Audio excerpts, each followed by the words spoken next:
Yes. I want to welcome y'all to the You Wasn't Outside podcast on the Grown Folks Podcast Network. I'm one of your hosts, not doing the most, normal ass Carl. To my front, I have my man at Just Lex. And to his left, my immediate right, we got the one, the only guacamole leather skirt. That's guacamole. It's been sitting out for like an hour though. You guys are like real big brothers. Only big brothers would talk shit and make me off the cuss. But I like it though. I thought I looked fly. It's fly. I thought I looked cute. No, it's great. Here's the thing. Okay. Now that we're here, not you guys calling me guac. Wait, hey, no, that's fine. Like I was gonna find a way no matter what. I'm just saying you worth the extra $2 every day. Ooh. Well, I'm gonna be worth a little bit more. I'm like, wait. She was about to slap you a $5 and took it away. Extra. She gave you. I didn't say it was $2. I said the extra. We don't pay extra. Well, you looking at the willing to pay service. You know, now we talk about this, right? We was talking about like looking at women and shit like that. Here's the other thing: the style of dress that the girls have on today, and I would argue with the young men, I don't really resonate with.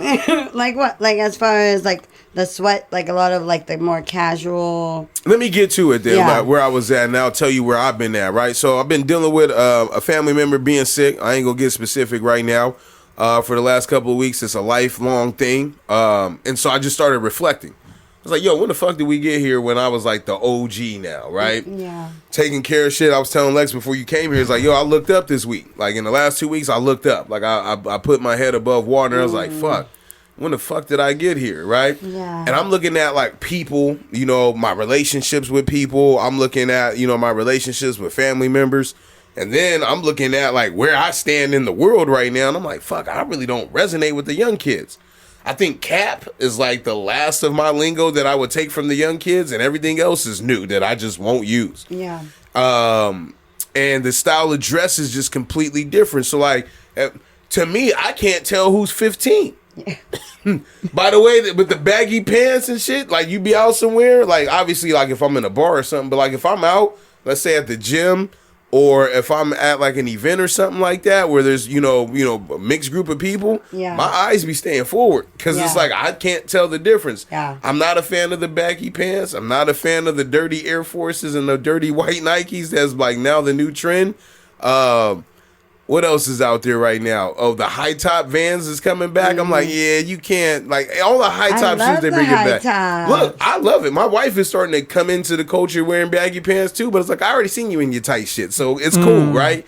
But like the new shit, I'm like, yo, I can't. Yeah. Like even when we went to Vegas, I had an opportunity to go to the club, and she's like, you can go. I was like, it ain't even about you telling me. It's just that I don't even know what music they playing out here right now. I'm done with you. Yeah, it was like, yo, I'm just gonna stay here. All right, Grandpa Carl. I feel like it. Yeah, that's how you because, sound. okay, even still, like if I go out in the spot, let's say like even if I was entertaining young ladies in the sense of like just not being a bump on the log in the spot. Yeah. What the fuck am I about to talk about?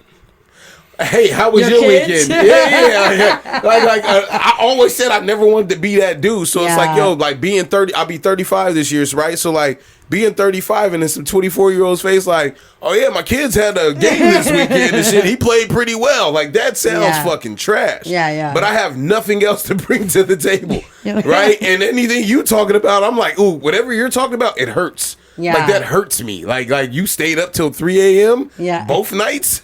Right, you spent how much at the bar both nights? Yeah. Oh no. So I was like, yo, like looking up, I was like, yeah, COVID stole 5 years from me. Yeah. Right. If I got like that 28 to 33, I didn't get a chance to really phase out, of the life. It just stopped. Real. And then by the time it came back around, I'm like, well, this shit sucks. Like the music that y'all listen to is kind of terrible. Right. Music is dead now. Like I'm just looking up and I'm like, fuck, like I've really embraced this homebody shit. Like nothing beats Friday leaving baseball practice and finding a fire show to watch. Ooh, or some trash ass TV. Meal. I've been watching fucking Cops. Okay. That's the level of watch that I've been hitting at right now, right? I've been watching fucking Cops. God, you going through something. You're doing trash level of escapism TV. Yeah, but then also his boy Mark fucked it up for me a couple years ago. He basically was like, yo, he said something. you know how somebody says something small to you and it just impacts your life? He was like, he's like, I love watching lowbrow TV before bedtime because I don't feel like thinking. And so now I'll look at the clock and be like, yeah, I don't have the bandwidth for this right now. And he old too, right? Like, he's older. He ain't old. Yeah. But he's older than me. And I was like, yo, man, like, well, fuck you, man. Why you say this shit, dog? Now I don't want to watch nothing now that's I understand the psychology and Exactly. Yeah. But how y'all been doing, man? Let's go down the line. We'll go to Lex first. See that? That was a coin toss because I feel like we're on a level playing field right now. We're at a coin toss. I don't know. In a few more minutes. She looked over so fast. It was genuine. I didn't know you want to toss it. You know how you toss it to the third option off the bench? Like, I don't know. Like, we're not becoming the third option. I'm I got a couple pivots I gotta make, but other than that, I'll talk about some of the highs. Okay. Or no, you've been going long enough. There's got to be something positive. Yeah, no. I got a lot of positives. I love that. I tell you what. What? I took losing James Earl Jones a little harder than I think the average person did. Yeah, that kind of got me when you said that. I was like, wait a minute, James was like 90-something. Yeah. I'm glad he made it. He was like, nah. I was like, wait, he looked bad in the Coming to America video, though. Like, they look like they filmed him from at home when he was in Coming to America, bro. Rest in peace, James Earl Jones. They did green screen. Doing that, but the way he was laying in that bed, I was like, yo, they should have never put this man on TV like this, man. Like, he was a hero. No. Still is, but I'm just saying. And I was having like a really rough week, and I was like, you know what's going to save me, though? The Locks. They going to come into town. They going to save me. That shit got canceled. I was like, of course it did. Dog, 2 days after, I forgot all about that. And then I've been waiting on the money coming back. Oh, yeah. I never even got the email. If you didn't show me that shit, I would have been there like... Bro, have you tried calling Ticketmaster before? Yes. Fair. It was like again. 2 o'clock. I was like, yo, I got a chance. Bro, I was on the phone for an hour and a half. Never again. I just hung up and gave up. I was like, yo... That's what they bank on. So there was that, but then I did get saved because I went to... By God? Like, no. Oh. By God. I'm like by God is funny. So I ended up being granted permission to leave the city for an evening. Oh, that's what's up. And I went to Hollywood Bowl, and I got to see Anderson .Paak do a tribute to his Malibu album, which is like the one that kind of really put him on. That's fun. Who'd you go with? And he went with a friend. They're all friends. Oh, he went with a friend. And so here's the thing, right? I wouldn't go to LA because I hate LA. I wouldn't go to LA to watch Anderson .Paak. I would go to LA to watch Anderson .Paak do this. So he did this, and it kind of really made me realize, okay, this is why you skip San Diego and you always go to the LA show. Because you're going to get the better guests, right? Because everybody lives out there. And he had everybody that's on the album was popped out, with the exception of Game, which I didn't really care. I love the Game. Yeah, but not live. He started out with BJ the Chicago Kid, and he's like, yeah, I'm going to bring him out. And no disrespect to BJ the Chicago Kid. I like him, but I wouldn't say that phrase to that. Like, of course you brought him out. He probably wasn't doing much. You're such a snob. I feel the same way about Anderson .Paak too, though. No, I like... Whoa, relax. You guys are... I like BJ the Chicago Kid. I'm just saying, don't make it seem like he was super busy that he might not have been available to do this. That's shade. That's all I was saying. That's a backwards compliment. Anyway, do you think that Anderson .Paak is selling out the House of Blues down here? Yes. Yeah. He sold out the Hollywood Bowl. For sure. That's the thing. That's like 17,000. Oh, okay. There we go. And when you said that, why did I think it was a bowling alley? No. I did. That's probably what the bowling alley was called. I was like, yeah. I was like, I don't go to LA. So I was like, yo, the fall from grace is a big thing.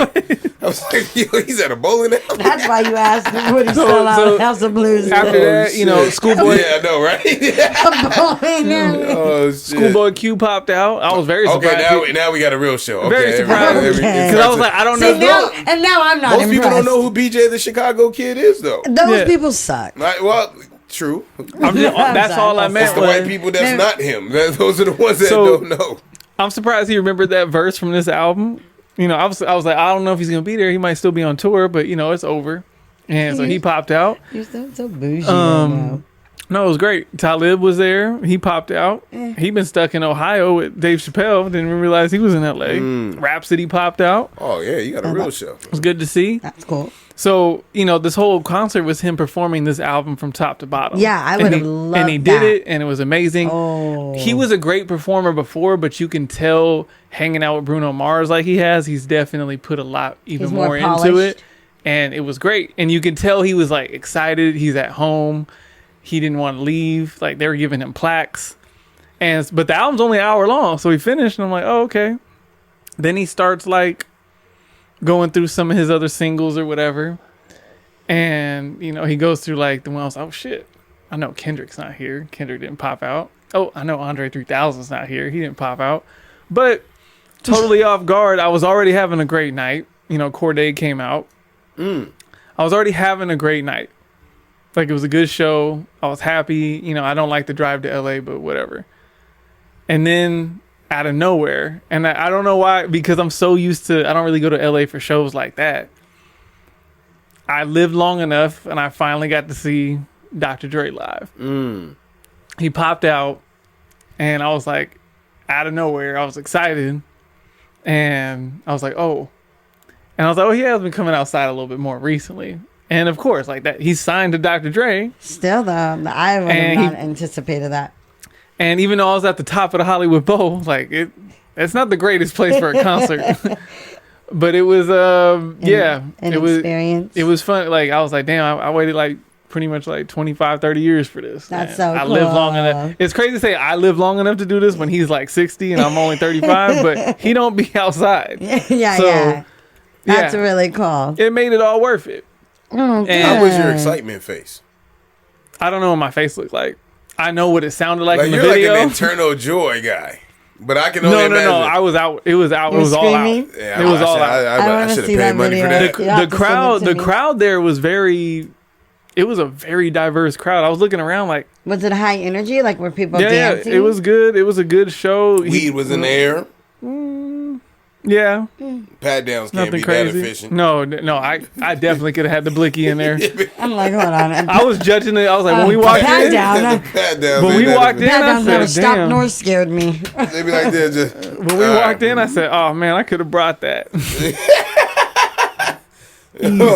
Easy. I had an aggressive one in the airport, man, brushed by my sack twice. I'm like, bro, you gotta chill, man. One time we went to Coachella and they had a pretty intense pat down and screen, and I put, I'm a pretty big titty girl, and I put a 6-pack of, remember when those Coronas, those little tiny Corona, the margaritas. Do you remember the little lime-maritas? Oh, when the lime-maritas were popular, the cans were like this big, right? I lined them up under my breast like grenades. Pop, pop, pop, pop, pop. And then let my titties fold over them. And when we went inside and we were so, on one and doing all the things and going to we forgot. And like you forgot they were under your titties? For like 6 hours. So it was like hot? It was like yes, hot? I didn't remember until like we finally. We gotta be really good we friends. We laid down on the grass. We gotta be really good friends for me to put my lips on those. I went to lay on my stomach and I guess was if you was ouch. gonna forget, I guess Coachella would be the place. I think we tossed them. They were boiling hot. Like I didn't. I I only knew because I laid on them. Yeah, anyway. You laid down on them and you still didn't know they was there? No, that's how I discovered it. I laid down like on the grass, like, and then I was like, ouch, what is that? And then I was like, oh, that's right. All right, so they were like boiling, like. You know what? For the sake of your marriage, I'm not going to say anything crazy because I got jokes that I want to get off right now, but I'm going to let that go. Oh, and the sake of mine, too. I'm thinking of the back down. No, yeah, I know, anyway. But I'm just saying, hiding a whole 6-pack is crazy. I mean, what can I say? Hey, skills. Look, that's a talent. It's a talent. I know where I'm going when the raid. I got a few pony tricks. Yo, when the zombies come, hey, hide this AK. Call me. Hide this submachine gun. Do you know how many things I've hidden in my choo-choos? I can only imagine now. If we getting a whole 6-pack of lime-maritas I want to ask all ladies, what's the craziest thing? It's a couple kilos. What's the craziest The drug lord see her, but yeah, bring her. Bro. Yeah, bring her right now. Yeah, I gotta ask the girls. That's the craziest thing they ever put in their chichis. Oh man, that's funny. Yeah, we do need to put that. Right, on. that's a good one. I need to give you the password because you're in a better spirit, like than I am in comparison at least. But seemingly, right? It's seemingly better spirits than me. So I'm like, I got to give her the password on the Instagram. She's got a little bit more pizzazz. Juicy J Cam. Right. Get you more official videos and stuff. You'd be all right. You good? I want to make sure I didn't just cut you off. I mean, shit, other than that. Yeah, man. What? East Lake, we 5-0, still dominating, killing, still up here. I want you to experience the championship. It feels good. Not for real. Oh, I mean, yeah. As a guy that's been losing a lot of games because I've been getting a lot of these new feeder kids. We on the way there. I appreciated those. The thing that I was really, because we got like the best defense in the city, right? And I'm really proud of that we haven't given up any touchdowns. And so after what happened in East County on Saturday, I was very disappointed. And like, as millennials who are the current generation of parents, we got to do better. Like we complain about how soft the generation is, but we be adding to it. Oh, for sure. And it's not like you can't sit here and show these kids like this is okay. Like what? Can you be specific? So we came in there, we went to El Capitan, we was up there, and this game was going to be over in the first quarter. Halfway through the first quarter, we was up 20-0, and we're, from where I'm, like, my math ain't that bad, right? Like, I know what I'm doing, so I'm sitting here, we scored 6 touchdowns, and we missed 1 extra point. That's 41 points. Yeah. The whole time, the scoreboard said 40, and whatever. And then like 20 minutes later, it says 39. And I'm like, where did that come from? Now, in Pop Warner, they have like these 12 play minimums. So like, you pay for it, so you got to put the scrubs in. That's so mean. And then when you're up by 20, if you're up by 28 points, there's a running clock and you got to take your starters out. Yeah. I get it. A lot of sports do that. But when you do that and there's still more what? Because we're playing on the road. We've only had 1 home game. I don't even know what they're doing, but we're on the road. The school's complaining. The other parents are complaining that we're beating them too much. So now they start introducing these other rules. You can no longer run to the outside. You have to run towards the defender. They're like making rules on the fly? I don't know. I haven't been around Pop Warner like that, so maybe this has been a rule, but I'm sitting here like, you want the kids to run towards getting hurt. Yeah. Because not every kid's going to know how to tackle correctly, or you're at least raising the likelihood of something happening by you have to run towards the defender. But the point is that they're expecting the winning team to adjust in the way that they're playing. To downgrade and accommodate for the other team. We've already taken this. We put in the second string. We can't. Now we can't go to the outside. Yeah. Now we can't do this. And so in doing that, we gave up 2 touchdowns. And so even though we still blew them out, it was just like, you're taking random points like we can't see it. Yeah. And you're scoring cheap points. Is this really doing something for these kids' confidence to not teach them how to take an ass whooping? Mm-hmm. Like, you can't learn. Anybody who's ever succeeded is never, you have to learn how to fail correctly first. Mm-hmm. That's how you get to that point. Mm-hmm. And so we're not teaching these kids anything by giving them these little cheap points, giving them participation trophies, giving them this and that. Like my youngest, he finished his basketball season. They won 2 games and he got a medal. And I let him rock with it. But he started wearing that shit to school. He was doing this and that. And I was like, all right. He's a little boy. I know, but I'm saying like... Why is that? Well, hold on. I truly want to understand why. Because my point of reference is like, oh, he's a little boy. He was excited. It's 2 cool. wins is kind of crazy like, for a medal. To me, it's like, it's not that deep. It's like, it's cool. He's excited. But when he comes to me and he's like, Dad, look, I earned this. I'm like... And he literally said that? Yeah, because I told him, when you get stuff, like, you get it because you earn it. Because he got a little upset because... His brother, who played a flag season before him, he got a participation trophy, and I was like, "You made him give it to me." No, I said, "You keep that shit at your mom's house." I don't want that.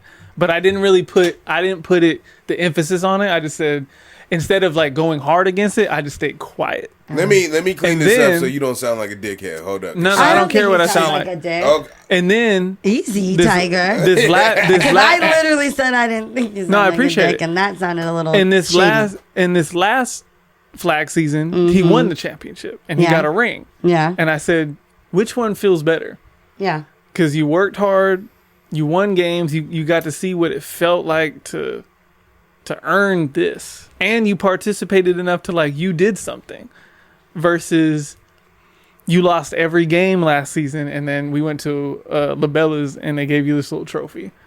And he's like, yeah, this one definitely feels better. I was like, because when you think about it, you're putting in all, and that was another thing too about being an El Capitan. Like these kids, I can't speak for the rest of these teams, but I know our kids, how hard they work every week. All the tears, that's what you need all to the time, all the effort they put into this team to be able to do the stuff they do on the field, just for them to have to be like, oh, I know you only play 5 minutes, but hey, your day's done. Or I know you could have scored on this play, but they made you run here and you can't get here. And I know this, I know that. I know we pride ourselves in putting the 0 on the board on defense, but we got to let them. Lex said something this week that had me dying, that I was laughing, but it's no longer a laughing matter anymore, really. But he said that he was at the park by where he stay at, and he was playing catch with his kids and sports and shit. And there was a family out there doing like a family reunion or a birthday or some type of gathering, and somebody yelled at him like, "You better than me." Yeah, they was setting up. They were having a party. He had his lawn chair out, and he turned it towards us, and we're running some routes and doing this and that. And he had his Lokes on. He had a Corona, and then the ball went over there, and I went to pick it up, and he's like, "Hey, man, you better than me." And that acceptance is trash, though, right? So, like, I agree with the participation shit, because it's like, yo, I don't feel like my kids should get a participation trophy just for participating, right? You have to give your all into something. And I feel like parents right now, nowadays, they like to leave it up to the coaches. Like, we're from an era where my mom would come down to the school if I'm acting up. The era we in right now is that these kids act up at school. The parents come in there ready to blame the teachers. And it's like, yo, your son's an asshole and you just don't even know it. Or your daughter's an asshole and you just don't even know it. Right? Like, I'm constantly... On Friday, we was at practice, and, you know, Chris was in there like, he gets in this little mode where he starts talking sharp to people. And I'm like, bro, you keep doing that, somebody's going to test your gangster. And it's like, yo, you not built like that. We not building you like that. Yeah. So therefore, don't respond like that. Yeah. Now, I know where you get it from. So it's like, here's the deal, King, right? Like when you get that energy and you find the right one, right, which he did over the summertime. He found the right You're one. gonna find out. And it's usually the older kids he's had problems with, because they understand, like, yo, you talking to me crazy. Exactly. So I feel like parents don't do a really good job of preparing their kids for what's going on. I talk shit to my kids and shit like that, you know, when we play in sports, like in the middle. Enough shit to where it's motivating, not demeaning to them. And I reward them when they do something great with praise, right? So, like, for example, if he's doing something like not loading correctly in his backswing, I'll say, oh, here come the dude that don't like loading in his backswing. Then he makes sure he do it. He hit the ball hard. And I'm like, yo, that was a great job, bro. You shut me up. Today, my daughter was getting a little antsy. Like, she act like she want to be out there. Cool, that's fine. We not going to 7-Eleven if you giving me piss poor effort, right? Then she turned on the Jets. Fucking know how to do what she doing now. She like, oh, you're trash, Dad. Right? Mm-hmm. So it's like, yo, like, encourage kids. We don't like going to work every fucking day, right? But, like, we come from an era where our parents, that's what they knew how to do. And we know how to have balance. But we have to teach that balance with our kids now, right? We want to live in the balance. So, I mean, on the other side of balance so long that it's like a free-for-all. But these kids, you know, bringing guns to school is a big deal. Social media bashing is a big deal. I blame the parents that either have their kids on there or the parents that are allowing their kids to just say whatever, right? Like, there's a lawlessness that's going around. The same shit that was happening with your daughter. There should be no little girl texting my kids in the manner that she did. Where the fuck is her mom at? Literally. You know what I mean? So it's I'm looking for her. So all this participation trophy shit, that comes from people that don't put in any effort, right? When I see them. I don't know. I think, like, I hear where you guys are at, and I don't have a hill to die on. and it's clearly very passionate. So I'm not even gonna. I don't want it to word it like that. I don't think it doesn't mean you're not putting in effort. It just means, hey, sometimes we put in our best effort and it's not good enough. You shouldn't be rewarded for it if it's not. Like, I can try my best at going to the NBA. I can go for a tryout and then be like, yo, get the fuck out of here. And I'll be like, but I really tried my hardest. I put my heart into it. I sacrificed. I did this and that.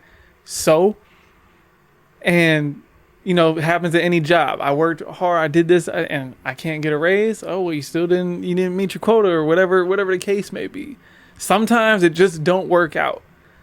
And life isn't going to just give you something because you tried hard. So we can't teach them that, hey, as long as you try your hardest, it's good. This is going to happen for you. I want to hear. No, I think if you stay, I want to hear. I don't know if he wants to hear it. I got cut off. He cut you off so that he didn't sound crazy. I think if you stay the course, then good things will happen to you. But I don't think you should be getting medals and trophies when medals and trophies are reserved for the winning person, the winning team, the top 3 or whatever. Medal, whatever the case may be. There's a set thing for it, and then the rest is just like, hey, hope you have fun, try better, have something to shoot for next time. I agree with that. I just want to hear the mom side because I feel what you're saying, but I do want to hear the other side to see if I'm rocking with it or not. Let's hear it. Should I? Yeah, absolutely. Are you curious? I'm not going to change my mind. I'm not saying that I don't understand like the other side of like the confidence building or whatever the case may be. It's just I'm good where I'm at with it. I'm not here to change your mind. I don't know. No, I know you can speak. I'm just saying. Like, I can speak. Thank you for permission. Thank you. Thank you so much. No, I'm saying I'm done. Okay, you done? Go ahead. I'm done. All right, go ahead. But go ahead. I want to hear it though, for real.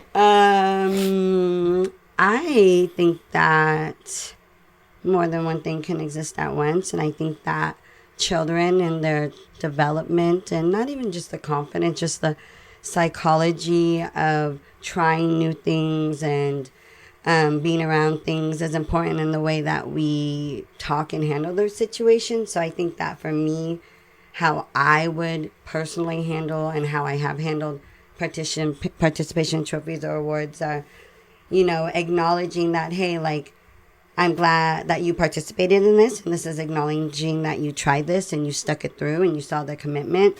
But if it's something more serious like a trophy, just like having that conversation of like, hey, you know what, trophies, it's great that you got a trophy, but trophies also are something that are more significant when they are earned through this and that. I think what sits wrong for me about specifically Lex, your tone, your attitude, your approach on this topic is the like, kind of, it almost feels like the shitting on the other kids or the shitting on it. So it's like, I can just understand like as a child, like being like excited about wearing like them. And remember, I work very closely with children on a regular basis. So I think I'm also kind of seeing it through their lens and through what they've shared with me, and just being excited to wear a medal or just being excited to have something that maybe they're not thinking as deep it is, and then kind of having parents be like, it's just a participation award,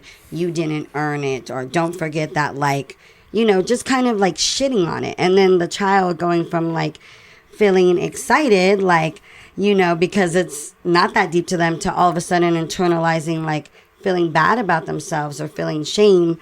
And then one step more, I realized that for me, and like looking at it through another lens, and maybe why this is like hitting my heart more, is because of my son recently being told he might be on the spectrum, and then me thinking I'm going to be like a coach on my son's team, a team mom. I love sports. I'm very competitive. Having my first son, I always say he's my dream come true, and thinking like, oh, well, sports are going to look different for my son, and he might only ever get a participation award, and that might be like so exciting for him. But then he has to play along, with other children whose parents are like, shaming and shitting on participation awards, and now those children are internalizing those ideas, and they're not adults, so now they're like teasing my son. They're like, oh, all you get is a participation award. So I think like that I understand what you guys are saying, and it resonates with me, and I want to say the same thing to my kids, but I want it to be like without that climate of shame that brings, because so many kids are different. And it's not always about the trophy. It's not always about the win. Sometimes it's about the experience. Sometimes it's about the process. And that is worth acknowledging sometimes with a fucking poster or a certificate, an award. And I don't think it needs to be taken away from. But I think we can do both. I think that we can honor the participation award in some way. And I think we can also, for our high-level students, our athletes, we can also have a conversation with them that says like, hey, but the real trophy, or you know what I mean, without shitting on. But I feel like we have to explain both parts to our kids. I can't argue that. I think that's a great point. And I think that's what I want to clear up is I understand that climate you're talking about. Yeah. And I'm not one of them. I know you're not. So that's why I get so but it is a thing, right? So it is a very I think there's that climate is because parents are very aggressive in that delivery of this thing without that extra follow through. And that's kind of why I shut up, right? I think there was a different older version of me that might have been more aggressive with the, hey, taking this trophy and throwing it in the trash and doing this and that, right? But now it's more like the evolved me is like, I'm going to just shut up right now. I'm going to let him have it. Yeah.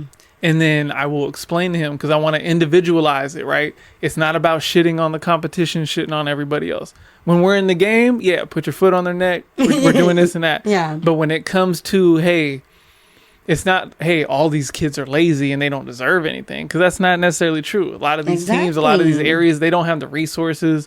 They can try their hardest and it just don't work out for them.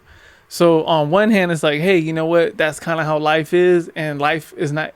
It's unfortunate, but life is going to be harder for these individuals and they're not going to be rewarded for it. But on the other end, I'm also the dad, or I don't want to say dad, I'm just a human being where, those viral videos that pop out of one of the Down syndrome kids or whoever that gets in the basketball game and everybody in the gym is hyping him up and everyone lets him shoot and then he gets his point and I'm crying every single time. Every single time. And it's like, give that motherfucker trophy, this and that. Because that motherfucker trophy. Because it's like, you're over here because it ain't your son's medal. You depoing your son's medal. Because it ain't that deep, right?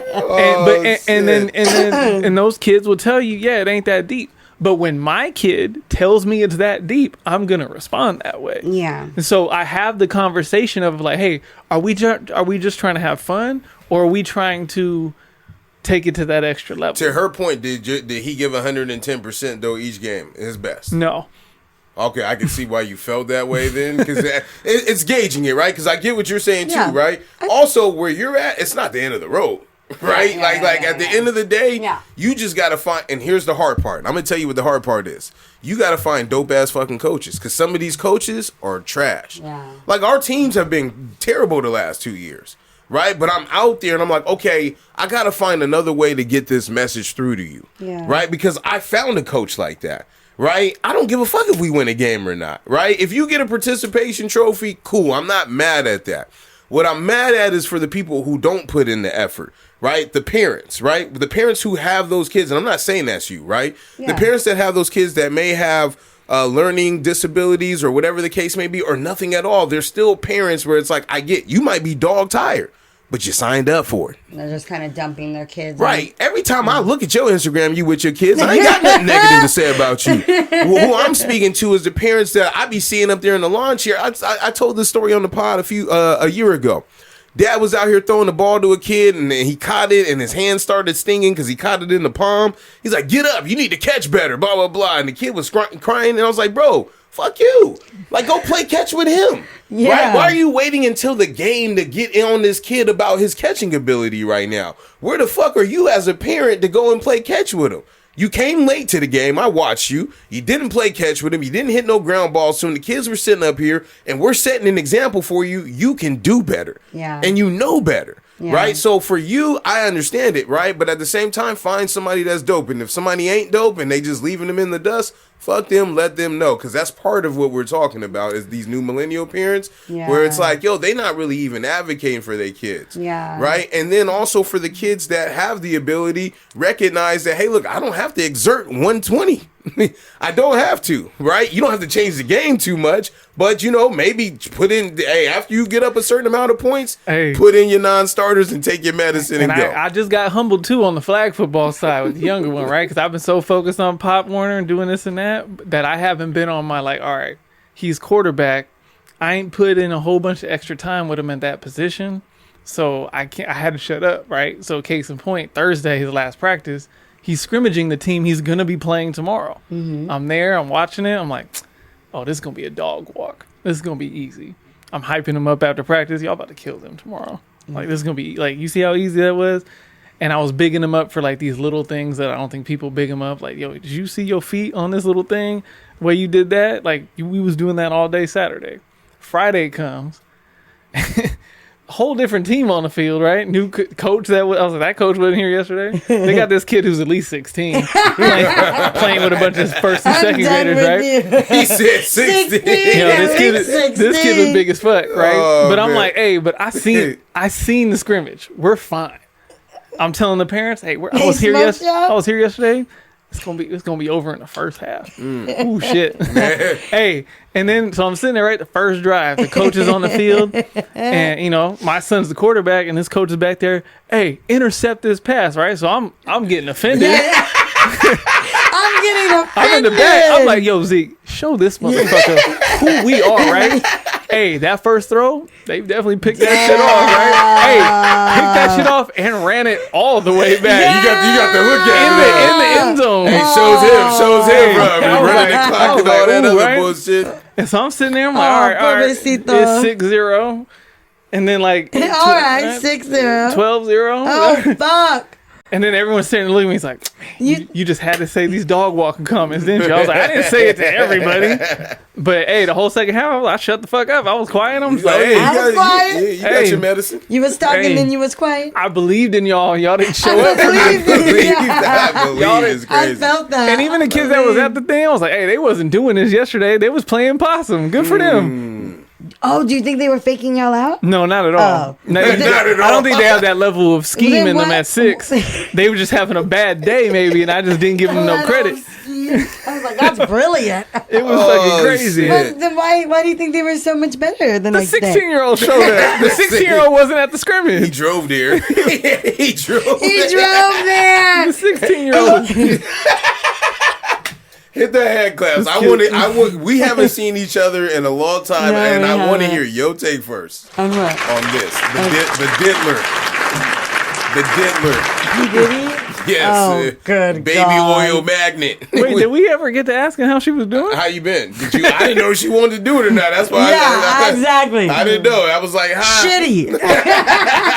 Let's move on. Oh, the Diddler. So, since we've been gone, Diddy has been arrested. Right, he has charges of sex trafficking.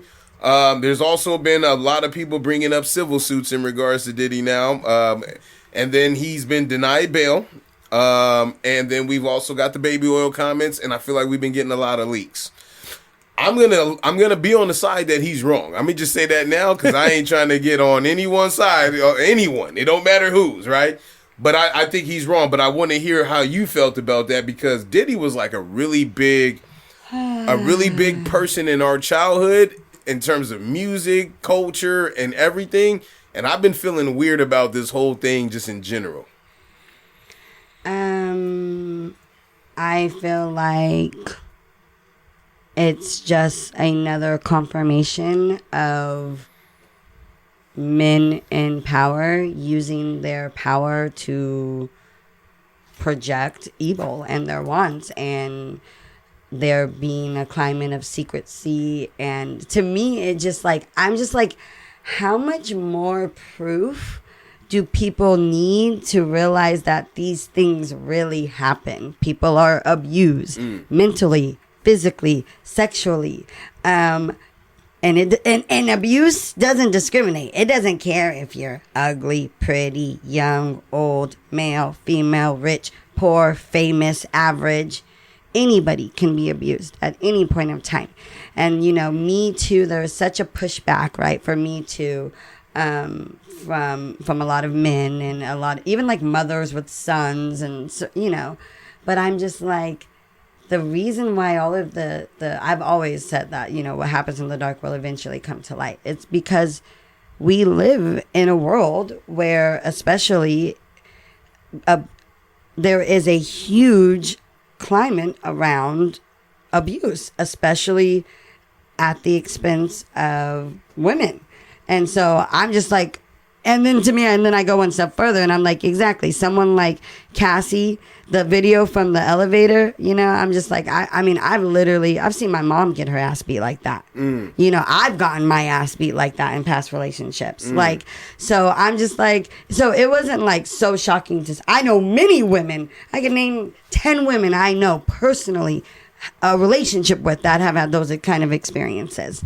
And so I'm just like, how much more proof do you guys need? Like, and then I'm like, and then this is why I get frustrated when I'm like, and we don't believe the average woman. Like, if these motherfuckers are doing it, you don't think like Joe Blow is doing it. You don't think like SDPD officer is doing it. You don't think like the teacher's doing it.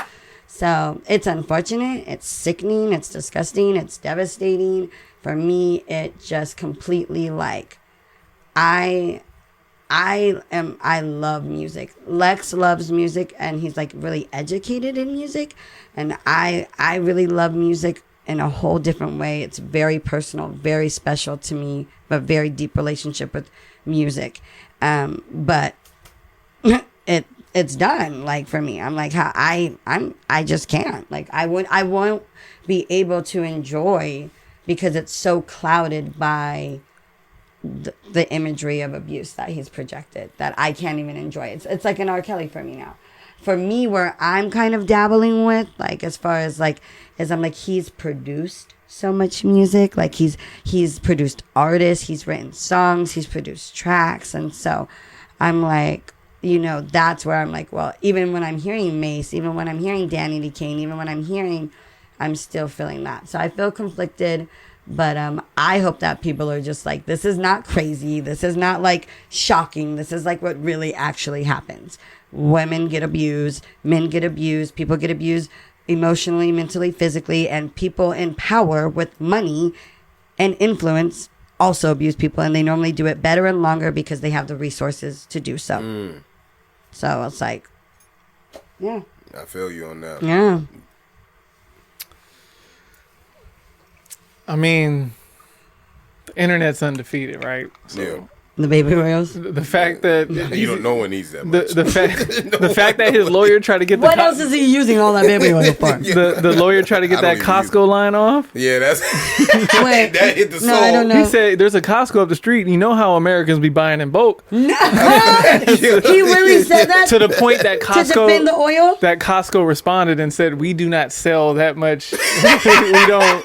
We don't do that. Don't put us out there. Yeah, it's kind of like, and that wild. maybe that was fake too, like the Costco response. But the same thing is like, I mean, the lawyer did what he had. That's the only thing you could really say, right? Yeah, ain't nothing else. It could have been like, oh, he did that shit in COVID, and he never got rid of it. It was there.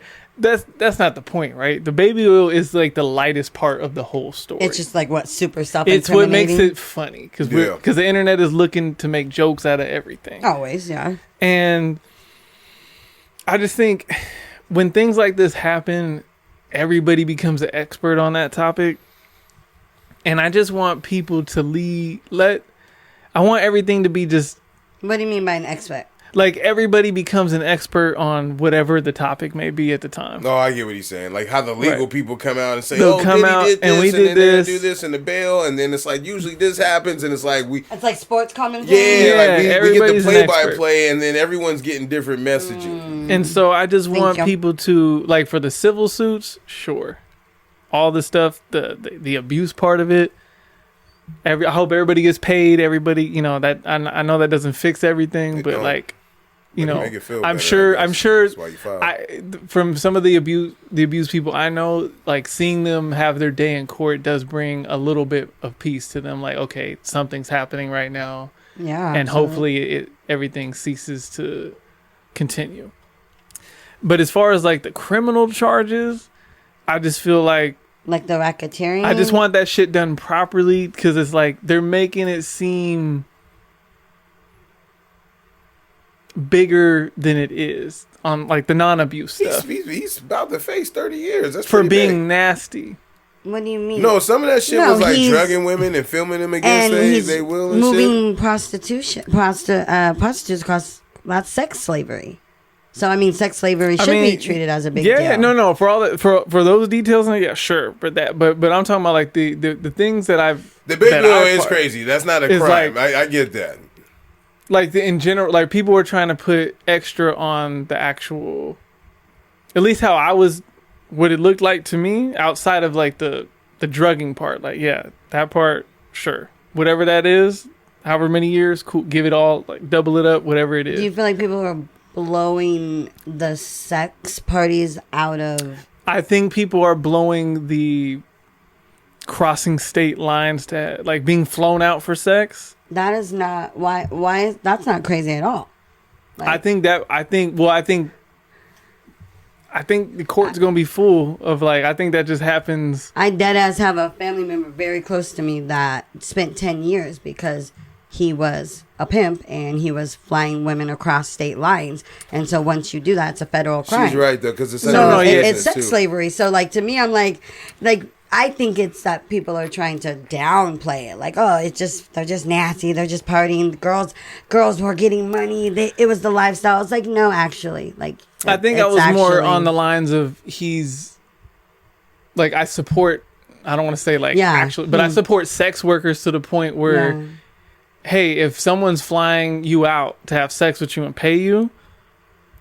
I don't see. I mean, I understand. Like, but if like there's like deeper but then parts, if you can't leave, if you're being if abused, you can't leave, you can't. Then sure, but I'm just talking about the actual act of flying out, you're getting paid. Someone willing to do it. Like your service is rendered. If you're being kidnapped and all that, cool. Like, yeah, no. So you feel like if someone flies, if you fly to go be a prostitute, that's your choice. And you should. I think if you're a sex worker and you have some out of town work and you fly over there and you get paid for services rendered, and it stops there, I don't think there's anything wrong with that. So that's a fine line, because when there's coercion and manipulation, that's why these laws have been established. Because if it was really just like, oh, girl, you're just flying out and getting paid for sex work. It wouldn't be considered like, sex slavery and crossing it because it's not just as simple as you're a sex worker and you're flying out to this party to make some money. Yeah, I don't want to come off as I'm trying to be one of the experts I'm talking about. Yeah. Because I didn't. Well, you're coming off like I didn't read all the documents. Diddy, and you think that no, I don't think I'm supporting him. He's like, you're like, I think he's getting a little too hard. These girls, they wanted to fly out and get dick down. To ask, do you think he deserves to go to jail for the rest of his life for both of y'all? Duh. Okay. Absolutely. From just the video of Cassie, that nigga could rot to me. That's a good point. I forgot about that. Fucking raping men, raping women. Like, he's trash. He can rot. Yeah, I guess I'm with you. If someone beat your fucking daughter, if you saw someone beat your daughter Cassie, I'm not disagreeing. I'm not disagreeing. I'm right there with you. I agree with you, because he can't get prosecuted for that now. No. They're not even getting him on that. And based on the video, right when she said that, I forgot. Like, here's the thing: there's so much shit there over so much time. I forgot about the possibility of Kim Porter and all the shit he did with her. Wow, that's wild. I forgot all about that till right now. Me too. I forgot all about those conspiracy theories, which kind of seem like here's where my issue is, and I understand where like everyone can have. That's why I was skating. I was like, look, I think he needs to go to jail. Here's my issue though, is that so many people in a power position knew he was doing this. There's been a lot of people coming out like, yeah, he's been getting crazy since the alcohol and. The drug usage has went up and shit and the parties. And it's like, well, damn, bro. Like, if you knew that, you could have saved somebody a long time ago. They just gave this motherfucker a Lifetime Achievement Award and a key to a city and all this other shit. It's easy to say that when we're not on payroll, we're not being coerced, it's not our livelihood being advantaged. That is why people in power, because they have so much power, so much control, so much leverage, they're able to silence people that because they can truly impact their lives. It's hard for us to comprehend that because we don't really know most people within reach of us that have that kind of power and leverage. But it truly exists. And it's real. And it's powerful. And it even happens in, like, workplaces where bosses use that kind of advantage. And, I've been sexually harassed by, like, 3 different bosses in workplaces, and using that. And have not reported it because I didn't want to have to do the report and possibly lose my job as a single mom barely scraping by. So I'm letting this fucking asshole make his little comments to me, his little insinuations kind of just happens to rub past me because my livelihood depends on it. And he's the boss. He's been there this many years. I'm this. So, these places happen in, this is in little workplaces. You're right. At the bank, dog. You're right. And we're talking about powerful structures, especially where people want to be rich and famous and their dreams and their success. And people can get shunned. And in that kind of industry, people get blacklisted. You say something, you're a snitch. Nigga, I'll make sure you never fucking work in this industry again kind of power. So, do I think that he deserves to stay in prison to make an example? So, God willing, people in power start realizing you're not invincible? Yeah, I do. And do I think that he would deserve it just from being an abuser alone? Yeah. So. There's people excited about the Get Back, thinking about all the conspiracies about Pac. And Big. Bro. And all the shit that he was doing back then. The conspiracy theories are wild. He turned out to really be who everyone thought Suge was. They said that he's part of that kid. They got some kid. I think Kid Cudi's one on the list of the people that are they're gonna be questioned and shit like that because that house fire thing, or the fire thing, whatever. When the fire Cassie he blew up the car. He blew up his car. That's what it was. Yeah. And remember he put hands on the UCLA coach. He threw a bottle at Drake. Yep. Yeah. Or he tried to fist fight J. Cole in the club. It's crazy. He's out here. And think about how much protection you have to know you have in order to behave like that even in public. That's right. You're butt naked running out the elevator, kicking somebody you. I mean, we see it every day on the presidential campaign trail, right? He just outside doing this shit in real life on camera all day. We're just all right. I've stopped viewing that We're shit so too. desensitized. Where you get so desensitized. He's been in the industry 30 years, right? Yeah. You're so desensitized. You're oh, that's just him being him. Yeah. And so it's not a big deal anymore. His wife is now doing. They're oh, she speaks. I'm now you're doing PSAs on his behalf. I said, oh, you must be down bad. She's the last thing you gotta get to. Yeah, that's a big pivot for the rest of his life. How old is he? 60? Yeah, it's pretty much a wrap. Okay, all right, there we go. I just wanted to make sure we were in the know on that. All right. Last time you went on a double date. Let's have some fun. Now, here's the thing. The last time I love double dates. I know I do. Why don't I go on those? Oh. That's good. I thought about that randomly, and then I remembered that the only time the double dates that I know have now been at people's houses, right? Other couples show up. Yeah. But we don't necessarily hit up another couple and say, "Hey, let's go out." And I think the hard part is I don't think I'd be motivated to go. Or some people are just I don't feel like hanging with you. I just want to hang out with my wife by myself today right now. You know what I mean?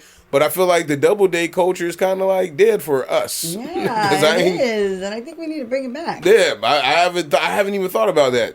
Who's somebody you would go on a double date with? Do y'all have a double date person in mind? You don't have to say who they are specifically. I would love to go on a double date with you and your wife. That'd be very interesting. Because it depends on how I'm going to act, right? Yeah, I don't know. Yeah, what day you catch me on really matters, right? It just really depends. Not I'm going to be a Debbie Downer or nothing that. No. But I don't know how I'm going to respond to that. I don't know. I think I guess I don't know who I would go on a double date with. But I do. The last double date I went on was probably 2 years ago, and we went to the drive-in. It was my husband's friend and his wife. And we went to the drive-in, and it was cool. We had a good time, and it was at first we were all in one car together, and then eventually the guys went in one car and we went in one car. Yeah, I like double dates. I think because like I just like the extra energy. You know, it's like you get kind of like you still get that intimate time, but then you still get a little bit of like girl time. Right. Everyone kind of gets someone to relate to, and for me, for me, like I think that like. I love double dates too because I know like me and my husband are both a good time. Like me and my husband, we're both like we know how to have a good time. Right. We're not rude. We're polite when we go out. We like polite to other people. We are competitive. We can be low key or we can be turned up. Like we're good company. You know what I mean? Yes. So it's not like if I had like and even though my husband doesn't speak very good English and he's like, you know, if you don't know him, you think he's quiet. He's not. And so I think if I had a partner who was like really quiet or shy or like a dick to other people, then I would not want a double date. But I'm like, nah, we're like a cool couple. like your double dates that you've gone on, then, yeah, right? Because you're hitting something right now. Yeah. You knew the other person. You knew the wife or the husband? Both. So I've been on double dates where it was like my friends, like my friend, her husband or her boyfriend, and my husband. And then I went on a double date where it was my husband's friend. He was friends with the guy. He brought his wife. And so I was, meeting those ones go better. When the two men know each other, like, because I feel like the women get along. Like it's like, yo, we're always gonna like, bitch, are you crazy? Okay, you not. We can talk. We Exactly. But when you bring me in, like, let's say, like, you're right. Let's say, like, if my girl knew his girl, my girl knew him, or no, my girl's. Let's say that my girl knew his girl, and then we got brought in together. I'd be like, I'm not sure about him yet. I think it's harder too when the two. I don't know why this became like because we're talking about heterosexual relationships right now. Right. So when it becomes like two girls that are friends and the guys don't know each other, the girls are gonna get so chatty. And I've noticed like unless. I'm like, and my husband's a social guy, but I'm like, go like talk to him, make friends. It's a little bit harder. I think it's easier for the guys to get left out versus when the guys are already friends. Now it's like, it's solid because it's like, you're comfortable. This is your homie. I know you're going to be entertained and most likely I'm going to be able to, kick it with this bitch. We're going to find some kind of common ground. We're about to hit so Pandora's that's the sweet box. Spot right there. We're about to hit Pandora's box. Why? Because right when you said that, my whole something shifted. Synapses okay, what happened? If he came on a double date like how he was right now, I'd fuck with him off the bat. How I was right like now. How you appear, like you're like where you're at culturally and appearance wise. That's gonna tell me about my level of comfort. So you be judging a book by its cover? Absolutely. Like, come on now. Like we and I've trained my wife now. We people watch and talk shit all day long, all day long. Like for real. Like you can't judge people what they look like. No, because and you're right, because I be wrong sometimes, right? You're absolutely right, but I'd say I'm about 75% right. But I can find a commonality with like a lot of people. Yeah. But it's like, how much can I truly be myself in this double date fashion right now with this individual? Okay. So, for example, like when I first met my wife's friends, the dudes that they have, we don't have the same interests. Like I think one of the guys is into like mountain biking. Right, they're into like big submachine gun shooting and shit like that. Yeah. I'm like, bro, like like I've shot before, a few times, but like this ain't my hobby. It's not normally my forte. Another one is, and like when I say that, I mean like they go to the range. Yeah, they got gear. Suitcase with their shit or whatever. It's their hobby. And like later on, like we found a commonality in boxing. Oh, okay, cool. And then another one, his son plays baseball, so now we'll go do the baseball shit. But it took a while because I was like, I don't really know. And then one of them that we met, and I won't be specific on which one I'm talking about, the first meeting, like him and his girl got into it. Yeah. I was like, that's my favorite part of a double date. Sometimes you go on a double date with a couple, struggle a little bit, and just be like, hey, I love you. Make you feel better about what you got going on in your shit. Yeah. Hey, whatever beef this is, it ain't real. No, that's real. Because I low key, my homegirl the other day was you guys know what I'm really going through. Yeah. And my homegirl the other day was telling me what she was going through with her nigga, and I said, "Damn, I love my man." Even with everything that's going on? It could be way worse. It could be way worse. You know what? Maybe it ain't that bad. Let's talk. We can work it out. We can find a common ground. I remember going out and that happened to me some years back. And I hit him when I got home. I was like, "Hey man, it was really good seeing y'all tonight." You know what? Okay, I want to ask you guys, will you, my husband calls it rascals, like having little arguments or little snaps in front of other couples. Are there certain couples you will be like your true self and maybe like you'll show a little of that snap and irritation, or do you never show any kind of fighting? Or who you like? My sister, like if my sister is there, I don't give a fuck. She gonna get it. She gonna see how it is for real. I code switch. But like if we're out, like especially with my husband's friends, like I definitely am on my best behavior. I might say a little quick little if I'm irritated, but I definitely am not gonna. But he know. And he look at me with those big ass eyes like, you better cook that shit. But like my sister, I'm going to pop off. Yeah. So do you have, but we don't like to be that couple. Like I said, he doesn't like rascals in public. Cause I've done it in front of him and he's done it in front of me. But it's more in an intimate setting. It's not like we were out in public. If I was out in public, like you're like, you know what I mean? You're in the car and you're kind of irritating. You're like, this motherfucker's Or if we were kicking it, like, you said double dates in people's houses. Like, you're more likely to pop off in that situation. Especially with alcohol and shit. And especially with multiple couples. Oh, I don't miss those days. And you know what? Okay, so I used to live that life. I sort of do miss that though.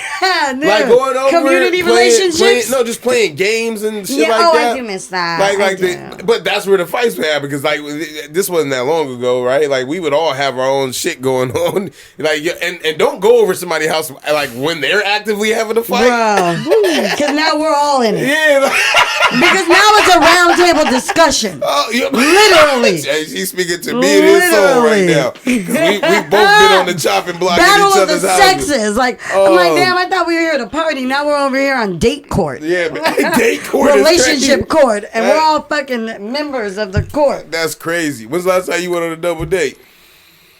Or how do you do, like say, in your situation where you go out with like a girl or whatever and like you got to talk to the other dude, do you normally have a good time with him? Like you could naturally be you, or you just putting up with him? I think it's somewhere in the middle. Like, obviously, I think I can find something to have an authentic, decent time no matter what. Yeah. But, like, the level of enjoyment, I mean, there's levels of it, right? Yeah. There's only so far I can go for. I'm like, all right, I'm really, you got to meet me somewhere, man. Yeah. But, like, I'll give it a shot. Oh, that's good. And, you know, I feel like the last double date that I can remember. Where'd you guys go? Like, he was cool. We just went out to one of them spots where you got to cook your own food on a hot plate in the middle. You got something to do then. I like those, Or just what? Because I'm like, hey, dog, I don't do no fish. Like, y'all got to cook this. Like, that ain't me. That ain't me. But, you know, it's cool. You know, flambe, whatever you need. Yeah, I think active double dates are where it's at. Where do you connect with women? On like mini golf where I could get a little competitive and talk shit. Yeah. Be like, all right. Yeah, like that I can live with. Yeah. You right. Maybe we are like these alpha dog men types. You know what I mean? We're like that's literally, oh my God, that just made me think of I had a DM from one of my homegirls, and she literally called, she was like, look, Jay, I love the podcast. I love the guys. But sometimes they're alpha male. They're bro. Both of you, they're bro. No she's like, I just can't with their alpha. Damn. So right now you're like, maybe we have these alpha. Maybe you guys are hella alpha males, and that's why I fuck with y'all. No. I don't think so. No, you know what? I am. Maybe I don't understand. Because I low key. I want to hear this. I low key, and I don't want that to sound like disrespectful. I low key thought you were like maybe not soft. I thought you were a little bit softer, like when I first gotten to know you. But because of the way you speak to me at times, like, you know, like I'm like, oh, you're not a bitch, you're not a pushover. Like, you definitely have some assertiveness enough to where I can feel it, and I've even allowed it to, like, I don't want to say I've listened to it. I've responded to your assertiveness. I'm like, you're getting assertive with me, and instead of me coming to it, I've surrendered to it. So okay. I definitely feel your alpha. Like, it's a little bit quieter, but he's there.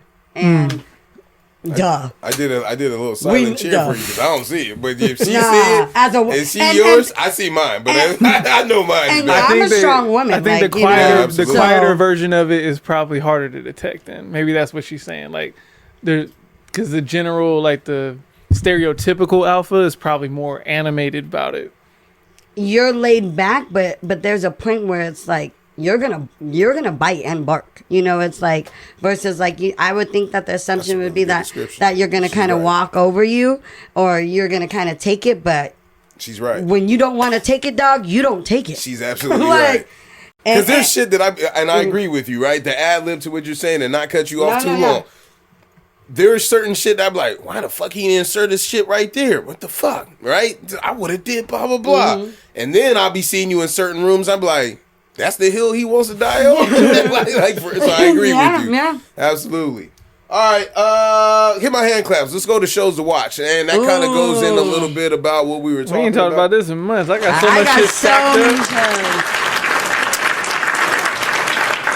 To add, because we was talking about the Diddler, and I didn't want to just go on to that, but I watched My Worst Ex Ever on Netflix, and that shit is fucking crazy to the point where I agree with what you're saying, because for a long time, Believe Women is a thing, right? And it is a thing that I need to participate more consciously in, because I'll disregard stories if they sound too outrageous to me. Right. And then you started watching real life women's experiences. Or even having a daughter too, right? So like the other day I caught myself even talking to one of the girls at work. I was like, look, man, the shit that y'all gotta go through every day. Like just to have I'm trying to be mindful of these dudes can seem like they're the greatest guys ever. You know what I mean? Truly. Even on fucking paper. Cause when we talking about Diddy, in my mind, 10 years ago, I'm like, yo, great human being, he does all these things, and then all this shit comes out, right? Now, the video is what had me. Everything else is icing on the cake. The video, to me, that brutality was wild, right? But in terms of My Worst Ex Ever, we've got guys that were impersonating being police officers, right? And, a woman finding out that, he was married, and then he found a way because he was cool with police officers to get her locked up. Literally. For 6 months. Isn't that, dude? Lost her business, lost her house, and then couldn't see her daughter, and then had a $2 million and only got $2 million in the lawsuit. I'm like, yo, the business alone, between the house and that, you just breaking even right now, right? And all your bills that you missed out on that, and we haven't even addressed the trauma of explaining to your daughter that your granddaughter that mommy's gonna be trying to come home soon. This shit don't make no sense. And the people who we call quote unquote lawmakers and shit, not really going in and investigating stories all the way through. Yep. They didn't investigate the 911 calls. The dude set it up perfectly. Literally. He had somebody call in one city and describe that woman, then had someone else do it, and they were all different people. He asked someone else, and because he asked that other guy, and the other guy had the wherewithal to say, nah, you're not about to bribe me with this. That's wrong. You need to get her out of here. That guy went to the police and said, this guy told me that, and the police said, nah, you're lying. You're tampering with witnesses. So now it's yo, if dudes is going to these lengths, you have to hear something for you to, that's what it is about getting older, right? You got to hear something, yo, that's fucking crazy. And then you hear it a few more times, and you're oh, no, I'm no longer down with this shit. I always say, if enough people say it, it must be true. There must, in the sense of if enough people are sharing the same experience, there has to be a hint of truth to what they're saying. There is merit. Yes. You know what I mean? To look into it exactly. At least. Yeah. I'm not saying persecute somebody or whatever. Yeah. But at least this is coming up for a reason. Right. And you're right, because even where I work at, y'all know where I work at, I don't be saying that, but when something wild comes up, I'm you know what? Carl, don't get into your mode and be oh, they just tripping. At least look into it, ask a question to say that you did. Right? Yeah, because if you don't and you fuck up, I'll be on Netflix. And it'd be real, because sometimes that, those asking of the questions, because I think that, all of these stories resonate with me because, I grew up in a really abusive household, and we didn't talk about it. I knew not to talk about it, and we looked like the perfect family. I had very attractive parents, 2 daughters. At one point, we had the house, we had the boat, we're cool people. From the outside looking in, it was great. But behind closed doors, it was real life terror. The stories I could tell you guys would be traumatizing of the things that I've witnessed and experienced through my childhood. And so that's why. And then because I've had those experiences, it's allowed me to connect with many other men and women who have had those experiences. And it's that double life. So I think that's why it's like, you know, it's not so shocking. And I think that like those questions and being inquisitive when it sounds wild, asking, because sometimes when you're in the position of being abused and you can't come out and say it, you need inquisitive people. You need curious people to inquire, to be able to break that silence, to penetrate through, to help get you to safety. And that for me is huge. I think that like that for me is why I always talk about breaking the silence. It's always why I try to share real raw life things, even though they're uncomfortable. I get told people don't want to hear about it. Like, why do you talk about that? Because I'm like, if nobody talks about it, everyone's going to grow up like I did in a household that was literally being terrorized. And I thought it was quote unquote normal, but then also knew it wasn't normal because I knew I couldn't say anything about it. Yeah, and then that becomes your normalcy, and then you accept that growing up as you become, like, you know what I mean? So yeah, because even what I've been dealing with, people been like, yo, man, like, you've been seeming, like, cool about it. I'm like, yeah, but you know what? Like, I ain't got no choice, right? And so, like, and I do talk to people about these things, and I have conversations with them, but I think that the culture that we live in now, yeah, especially, like, with my friends, are more in line with you, where it's like, whether you're going through something or you know somebody going through something, normalize having these conversations. Yeah. I called this motherfucker the other day, right? And it's like, I'm not mad that he didn't answer the phone. I want him to know that I made the attempt, though. You know what I mean? Yeah. But matter of fact, he got back to me the very next day. Yeah. He got back to me the next day. I cleaned it up. But, I mean, it's like, normalize checking in on people, seeing how they doing. Normalize believing people's stories, or at least giving them a room to get their shit off, right? Like, all you have to do is just make time for somebody. I called, a friend today. It was his birthday, and I didn't call him last year. I spent time being angry, about things that were, like, stupid, you know what I mean, over the last couple of years. Yeah. And we just had a quick conversation. I love that. So, like, those... That's all it has to be. Yeah, people are always going through something. Believe their stories, ask them about it, or just take the extra time to look into things. So, like, what we're talking about here with this show... It's like, those people reached out to people and said, hey, look. And now I can only imagine what their mistrust could be in those that they thought were, quote unquote, protecting them, though. So. Like, I have such a deep mistrust with the justice system. And I realize now it's because of, how I grow up. Like, I'm terrified of, of the systems in place that are supposed to help and protect you. I'm terrified of them somehow being used against me. You know what I mean? Yeah. And so I'm like, because you hear about that, you hear about kids breaking their arm and parents taking them to the emergency room, and then their child gets taken, and then now it's so it's a fine line of we need to inquire with everything, but then I get anxious sometimes when you start working within those systems because they don't always work in favor, To protect him, he's one of them, right? Like, I think that, doing what I do, he seems genuine and sincere around the people that I come across, to where it's like, the system is actually hurting him. You get what I'm saying? Like, there's guys out here that have some of the same things that he's been going through or whatever that aren't even making an effort, but here he is. So those little calls, and you don't have to speak on that because I don't want them to pop in. This was Carl that said it. You come find me. Yeah. But I just feel like some of the things that we have in place, man, they're not rehabilitating in nature. They're not healthy. I mean? Yeah. And that's my fear. I'm like, thank you. It's more harm than good. Exactly. And I'm scared. No, I'm with you. Scared. That shit's crazy. I'm like, hold on. Don't call yet. Yeah. Can we insource this? Can we insource this? Lex, what shows you been watching? Man, I've been on shit since the last time we talked about it. Hella docs. I mean, I watched, finished that Lacey Peterson joint. I finished that Ashley Madison joint. There's that worst roommate ever. That shit is funny. For real? Yeah. That's on Netflix, right? Yeah. It's triggering too because of the past year, my little situation, which I'll, eventually get to maybe. But But yesterday I took my kids to see the YWO Robot.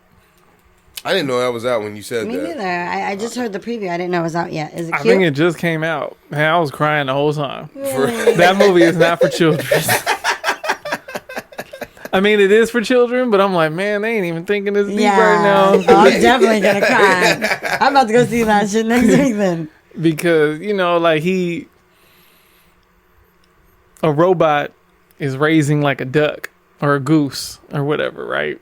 And then don't give away too much. No, but the goose is growing up and saying like, hey, you don't look like me, and seeing other geese and they're like treating him poorly because like, he's different. You ain't one of us. That hit your soul, yeah. That and so I'm already crying. I'm like, because everybody in my house, nobody looks like the other one. Like we're all different shades, sizes, and whatever, right? And then so everyone's just like, oh, it's like, oh, and so I'm thinking of G, who's just like, yeah, he's the duck in the situation.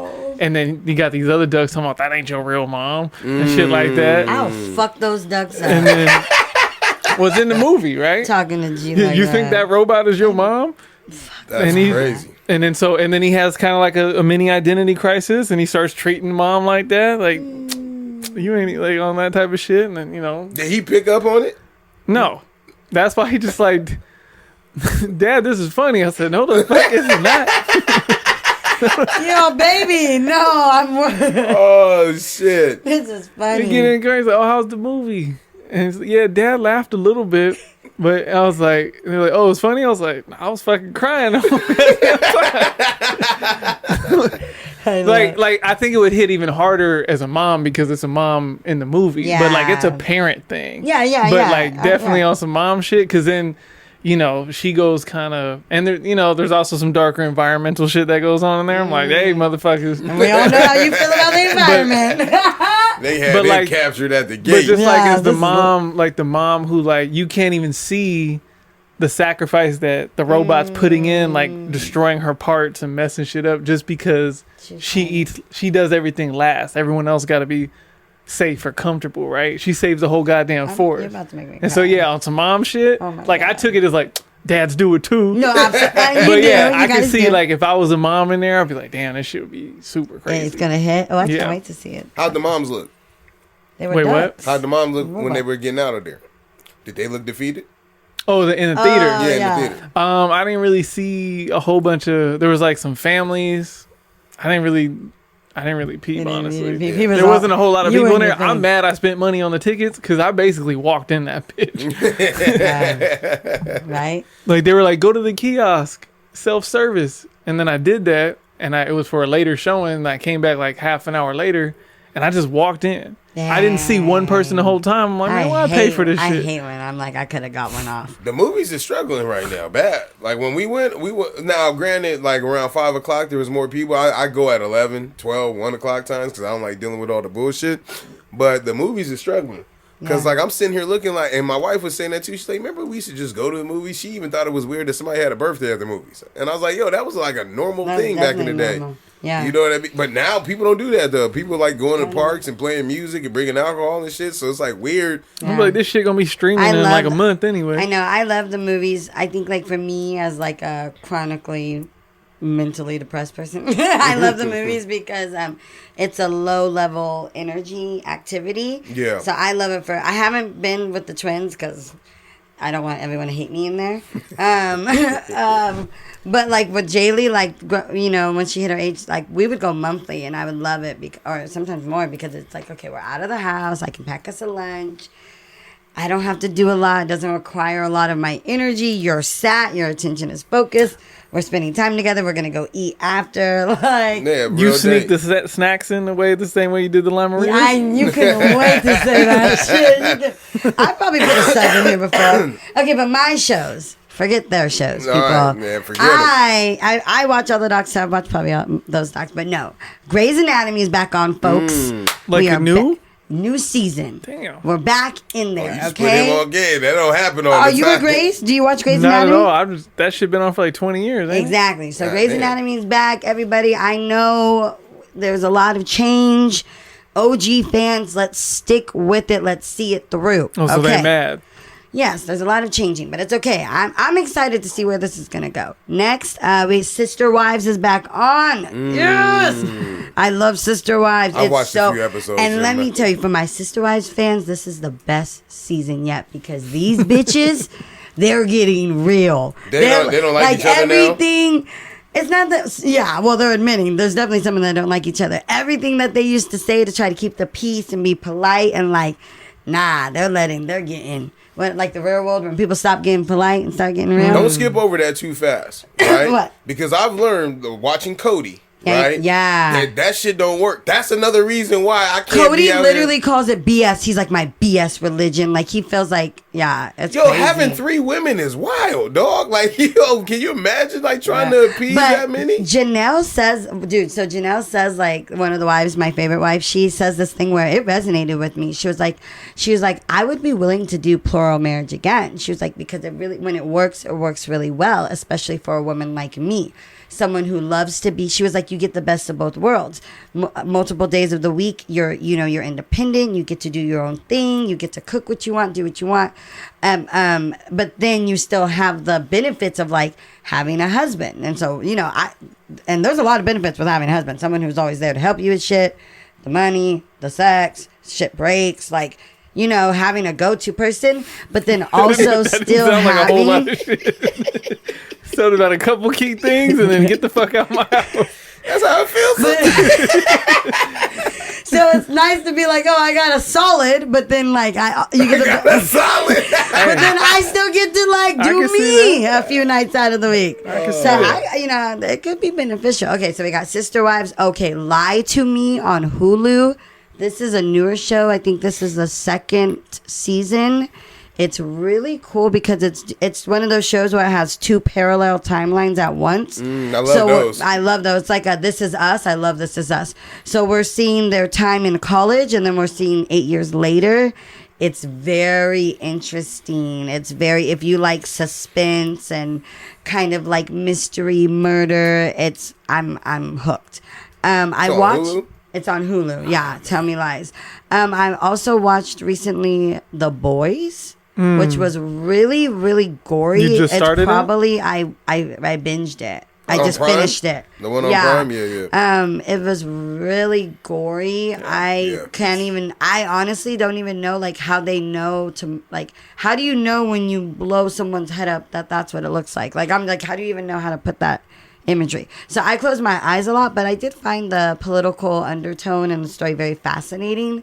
So if you like gore, I would recommend it. If you don't like gore, I wouldn't. I haven't seen the recent season. It's and then they did the spin-off. They did a Gen I V. I made it maybe like an episode and a half. I couldn't get tapped in. I did 2 episodes too. That's why I never brought it up. I was like, hey, I can't do it. Yeah. Me and my daughter just got into 90 Day Fiance after the 90 days. Look, there's a million of them, so I don't even know where they be I didn't know that. You gotta just start naming the cast. We literally just... Okay, so we're watching... We just started... We try to find their season, but we don't know. It's where it's the older white woman, and she married like a younger Middle Eastern man, and like all her family told her he was using her for a visa, and then like he just dipped. That happened a couple times, I think. She's like... Oh, you talking about my man from Tunisia? No. She's talking about No, I didn't. No. And she's talking about the guy that he ended up getting like a young thing later on. She was like, he said she smelled. Yeah. That sound like Muhammad, man. That's not Muhammad. Oh, you talking about yeah? Oh, Muhammad's with the skinny white lady. I'm talking about the bigger chubby white lady. Yeah. The older one. She looked like a school nurse. Yeah. Yeah, I didn't want to say you it. Ain't shit. She did though. I was like, nah. She looked like the was on the wall. lady. Yeah, the writing was on the wall because he looked okay. But he said he had never been. He was handsome. Yeah. He said he had never been with anybody, and that he didn't know that the physicality was as important. Because did she bring a dildo to when she went over there to meet him? And then he was like, "Yo, why would you do this?" Oh, I haven't gotten that far yet. It's him. It's him. And he was so offended. Yeah, it's him. But she was like, "Hey, need a little tag team," and he was like, "No." What is his name, man? Dude. I want to say his name was Muhammad too. No, it's not. No, I think it starts with an I, Ismail or something. No. But yeah, so we started that. We're fascinated with that. But yeah, so those are I watched my worst roommates ever and the ex-boyfriends. But yeah, I'm in the season of Tell Me Lies, Grey Anatomy. Those are the fresh ones, and they and Reasonable Doubt. Ooh, that's a good one. That's on its second season on Hulu. Is that a lawyer movie? She's a lawyer, exactly. She's a high defending criminal defense lawyer. And this season, her best friend just killed her husband that was abusing her. And he was a famous football player. So, anyways. It's fall. Like, I was about to the say big that. shows is coming They're back. out. They're out. You're supposed to use summertime to catch up, and I just fell further behind. So that's why I like, hey, you know what? I can afford to get off like 6 or 7 of these shows I'm watching, and I'll never not have nothing to say in this segment. Yeah, I'm still waiting on the Menendez brothers. I started Aaron Hernandez. I don't know how I feel about it yet. I started I'm maybe like 4 or 5 episodes in. I started the Hernandez brothers too. The Menendez brothers. The Menendez brothers. Yeah, the Aaron Hernandez one. People are like, I haven't gone. Have you seen it? I haven't watched that one yet. I've watched 3 episodes. I was trying to tell my dad before you came in, like, yo, you got to start watching that one, but he couldn't find it. But I've watched other documentaries on it, but that's more like a drama series, scripted right? Series, yeah. All right. Well, hit my hand class, man. Let's 3 cheers and get out of here, man. We're going to keep it simple. Me and Jay gave y'all 2 hours last time. I didn't think we were going to do that. We had a good conversation. And I want to save my read 'em and weep because I don't want to put anything on the last hour and 30. I'd rather capture some people in the beginning. So okay, all right, 3 cheers. I'm not cheering for this, but I want to bring recognition for the Hurricane Helena that we had in North Carolina, where I think the count right now is like 30 people lost their lives. Look, man, Mother Earth is real. I don't mess with her, right?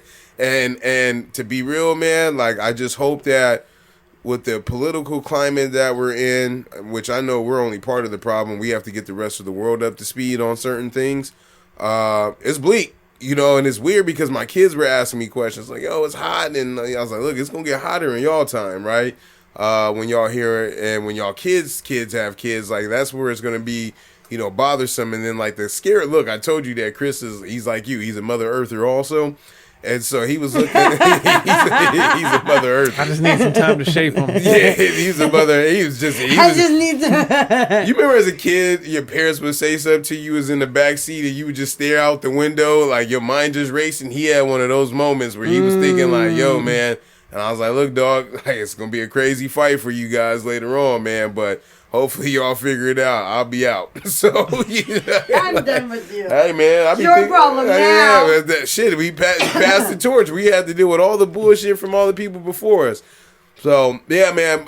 To those that that are affected, man, and strap up because I think we're still in the thick of like another hurricane could come. Wow. We're still in hurricane season through October, right? All the way through November. So. I mean, and you know what? It might be even worse because, climate is changing. So, yeah, I want to give a 3 cheers to those people, well wishes. Any relief funds that are, available, please utilize those. People need them. So, yeah. Yeah. That's my 3 cheers.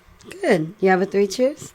I probably could have saved some other shit. I have. Do you want me to go? I have one. Yeah, go first so you can think. Okay. I have a 3 cheers. I want a 3 cheers. A new bar downtown called Year of the Fortune. It is owned by one of my best friend's sister-in-law, and my husband is working down there. It's a really cool bar.